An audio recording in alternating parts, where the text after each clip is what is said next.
On Tuesday, the Civilian Oversight Board for the Toronto Police announced its terms of reference for its review of police actions during the G20. It is one of 3 separate reviews currently being launched.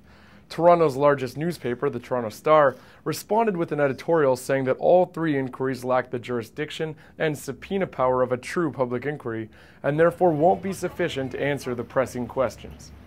As the inquiry processes get started, the Real News caught up with some of the critics of policing during the G20. Migrant justice organizer Farah Miranda said she won't be inspired by any government inquiry. I have no interest in waiting for a legalistic process. Miranda, a member of No One Is Illegal, spoke outside police headquarters the day after the famous mass arrests in June. We were confronted by snatch squads, undercover vans, unmarked vans. Swarmed the cab again, took me out, put me into another unmarked vehicle and drove me around the city trying to intimidate me. Being at police headquarters the day after we've seen the largest mass arrests in Canadian history, the largest force being used on an unarmed group of civilians.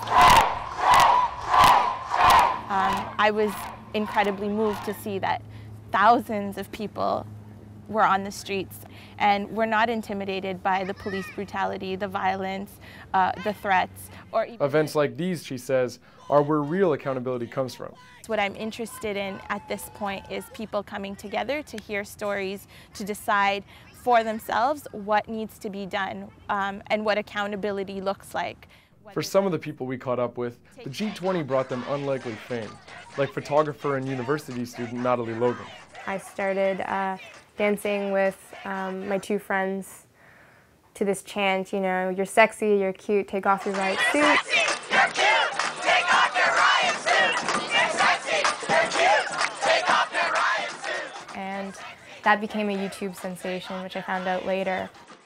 Because I was, you know, dancing right in front of the cops, I was so close to their faces, but not touching them.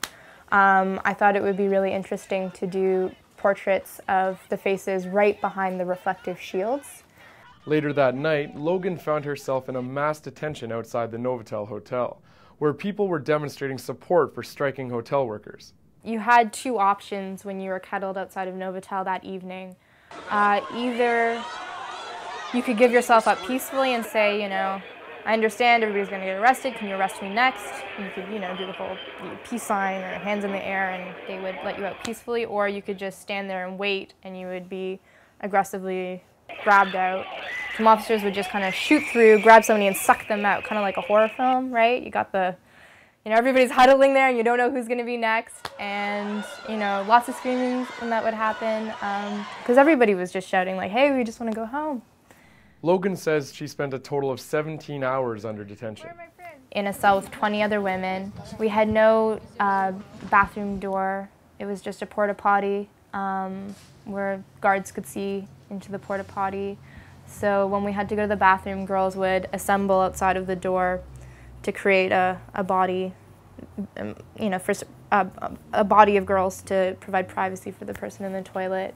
The Toronto Police gave the media a guided tour of the makeshift prison following the G20. Could you explain why there's no doors on the lavatories? I explained that earlier. That's a security issue. You wouldn't want to bring prisoners in and put them in an area where you can observe them and then give them a cave to hide in. And this was opened. Upon release, Logan exhibited her photos at a gallery in Toronto. So I had all these photographs up at what was called the cell gallery. It was about the same dimensions of where I was detained. And during my reception, I got cable ties because during G20, because there were so many arrests that they didn't have enough handcuffs for everybody in Toronto, so they used these plastic cable ties around our wrists. I would go up to people in the show and place these on and have them all handcuffed or handcuffed to a group of friends. So as they were going around and looking at my photographs, they could experience what it was like to be detained and looking into the faces of these officers. And so the point of the show was, you know, a recreation of that day and night where I was doing portraits of police officers and then later getting detained. Of the 1,105 people imprisoned during the G20, roughly 3/4 were never charged in the first place. Logan was one of these. They were imprisoned under a power called breach of the Queen's peace, which gives Canadian police the authority to imprison people without charge.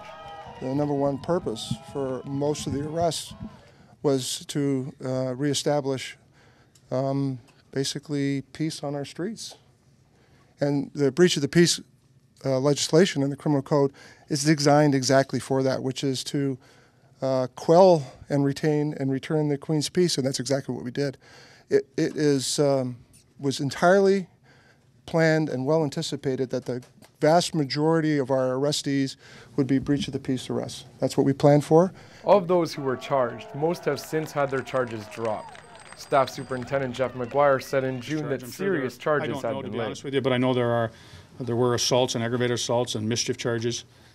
Sarah Rayburn is a nurse and an organizer of the Toronto Street Medics, which provided first aid during the G20. The only aggravated assault we saw was from the police. Who were the victims of aggravated assaults? I don't know. Officers? No. See, we were out there to protect the public as well. We weren't just standing there to protect the police. There were citizens that were injured. Do you know any instances? No. Yeah, I do. Give us some examples? No. Can we turn around and... are we going that way? Looks like all my guides are... This is like Queen's Spadina. Mark, are we... It was so interesting that they just kept projecting this idea of the violent demonstrator, where I never saw any violence or any injury incurred by any of the demonstrators from other demonstrators. All of the violence that we saw and all of the injuries that we saw were actually the direct result of police violence. The Real News has yet to find any evidence of demonstrators harming civilians. According to Rayburn, not only did police harm people, but they disrupted the medics who were trying to treat them. We were stopped multiple times during demonstrations, in between demonstrations. We felt that we were targeted because some of us were wearing medic bags, like signs that explicitly said street medics. A lot of us who are medical professionals were extremely harassed by the police and told that we were unprofessional and that we're a shame to the public services because we participate in providing care to people at demonstrations. And just as a nurse, I was asked, like, does your employer know where you are? Are you, like, aren't you ashamed that you're out here protecting these violent people? Also left out is any mention of the deployment of unmarked snatch squads. Washington, D.C. native Lacey McCauley was a victim of such a technique. She returned to Toronto in August to face charges of assaulting an officer. My hearing was about 30 seconds. I came all the way up from Washington, D.C. for them to say the prosecution has no interest in pursuing these charges. And that was that. I'm free. Also missing from the inquiry is any mention of the attacking and imprisoning of journalists. Nor is there any mention of accusations of profiling French speakers from Quebec. And no mention whatsoever of the misinformation put out by the police themselves, such as the famous post-G20 weapons display. And the weaponry that you see displayed before you today is just a small portion of the evidence that we gathered of what is most certainly a criminal conspiracy involving not dozens, but hundreds, several hundred of people who came from across Canada to commit crimes in our city. There must be an accountability for that criminal conspiracy. Yes. Investigations by the Globe and Mail newspaper determined that the most dangerous items were seized from people with no connection to the G20. This included the chainsaw, the crossbow, the medieval chainmail armor, and the bow and arrows. However, a large conspiracy trial is still moving ahead, with a total of 19 community organizers standing charged. In part 2, we speak with two of the people who police have accused of being ringleaders in that conspiracy.